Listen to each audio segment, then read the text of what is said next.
అందరికీ శుభోదయం. నేటి ప్రత్యేక కార్యక్రమానికి స్వాగతం. నేటి ప్రత్యేకత కార్యక్రమంలో నేడు ప్రపంచ జల దినోత్సవం. ప్రపంచంలోని ప్రాథమిక అవసరాల్లో నీరు అతి ముఖ్యమైనది. మనిషి సహా ప్రతి ఒక్క జీవి కూడా నీరు లేకుండా బతకలేదు. భూమిపై మనకు అందుబాటులో ఉన్న మంచినీటి పరిమాణం చాలా తక్కువ. అయినప్పటికీ మనం దాన్ని నిర్లక్ష్యంగా వృధా చేసుకుంటున్నాం.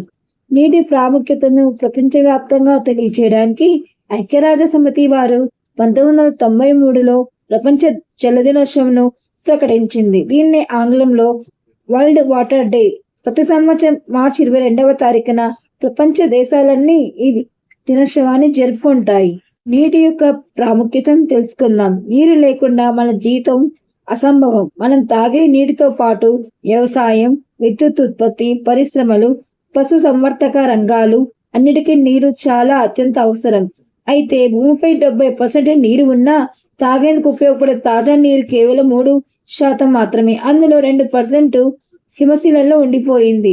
మనం ఉపయోగించగలిగే నీరు కేవలం 1% మాత్రమే. ఈ 1% నీటిని కూడా మనము కలుషితం చేస్తున్నాం, వృధా చేస్తున్నాం. భూగర్భ జలాలను అధికంగా వినియోగిస్తూ మనకు మనమే సమస్యలను పెంచుకుంటున్నాం. నీటి సమస్యల గురించి తెలుసుకుందాం. మొదటిది నీటి కొరత. జనాభా పెరుగుదల వలన అధిక వినియోగం వలన నీటి లభ్యత తగ్గిపోతుంది. రెండవది నీటి కాలుష్యం. పరిశ్రమల వ్యర్థాలు, ప్లాస్టిక్ చెత్త, గృహ మురుగు నీటి కాలుష్యం వల్ల మంచినీటి వనరులు నాశనమవుతున్నాయి. మూడవది వర్షపాతం లోటు. వాతావరణ మార్పుల కారణంగా కొన్ని ప్రాంతాల్లో వర్షపాతం పూర్తిగా తగ్గిపోతుంది. 4 భూగర్భ జలాల వినియోగం. అధికంగా బోర్లు త్రవ్వడం వలన భూగర్భ జలమట్టం తగ్గిపోతుంది. మనమందరం దీనికి ప్రత్యామ్నాయంగా నీటి సంరక్షణ మార్గాలు అన్వేషించి ఇలా చెప్పుకుందాం. మొదటిది నీటిని పొదుపుగా వాడుకోవాలి. రోజువారీ పనుల్లో నీటిని వృధా కాకుండా చూసుకోవాలి. రెండవది వర్షపు నీటి సంరక్షణ. ఇంట్లో, ఫామ్ ల్యాండ్ లో రైన్ వాటర్ హార్వెస్టింగ్ లాంటి పద్ధతులను అమలు చేయాలి. మూడవది పునర్వినియోగం. పరిశ్రమలు, ఇళ్లలో వాడిన నీటిని శుద్ధి చేసుకుని ఉపయోగించాలి.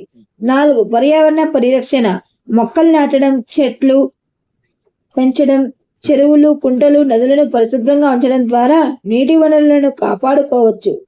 5 సమాజ అవగాహన. నీటి యొక్క విలువను ప్రజలకు, పిల్లలకు తెలియచేసి దాని సంరక్షణపై అవగాహన కల్పించాలి. ప్రపంచ జల దినోత్సవం యొక్క ముఖ్య ఉద్దేశం. దీనికంటూ ఒక ప్రత్యేకమైన ఇతివృత్తాన్ని నిర్ణయిస్తారు. దీని ద్వారా నీటి సమస్యలను ప్రపంచవ్యాప్తంగా చర్చించి వాటి పరిష్కార మార్గాలను కనుగొనడమే ప్రధాన లక్ష్యం. ప్రభుత్వాలు, సంస్థలు, పర్యావరణ కార్యకర్తలు, సాధారణ ప్రజలు కలిసి నీటి వనరుల సంరక్షణకు కృషి చేయాలి. ప్రపంచ జల దినోత్సవం 2020 యొక్క ప్రధాన ఇతివృత్తం వచ్చేసి హిమనదుల సంరక్షణ. జలమే జీవం అనే వాక్యం ఎప్పటికీ నిజమే. మన భవిష్యత్ తరాలకు తగిన నీటి వనరులు అందాలంటే మనం ఇప్పటి నుంచి జాగ్రత్తలు తీసుకోవాలి. ప్రతి ఒక్కరు తమ బాధ్యతగా నీటిని ఆదా చేస్తే ఈ ప్రపంచం మరింత ఆరోగ్యంగా, సంపన్నంగా ఉంటుంది. కాబట్టి నీటిని వృధా చేయకుండా పరిరక్షించుకుందాం, మన భవిష్యత్తును కాపాడుకుందాం. నీటిని కాపాడడం మన ధర్మం. నీటిని పొదుపు చేయడం మన యొక్క బాధ్యత. అంతేకాదు, నేను మీ కోసం నీరమ్మ అనే బాలజ్ఞాని కూడా రచించాను. దానికి సంబంధించిన లింకు డిస్క్రిప్షన్ లో ఇవ్వబడుతుంది. నీటి ప్రాముఖ్యతను తెలుసుకోండి. ఈ ప్రియమైన నేస్తం శ్రీమతి లక్ష్మీ శ్యామ్.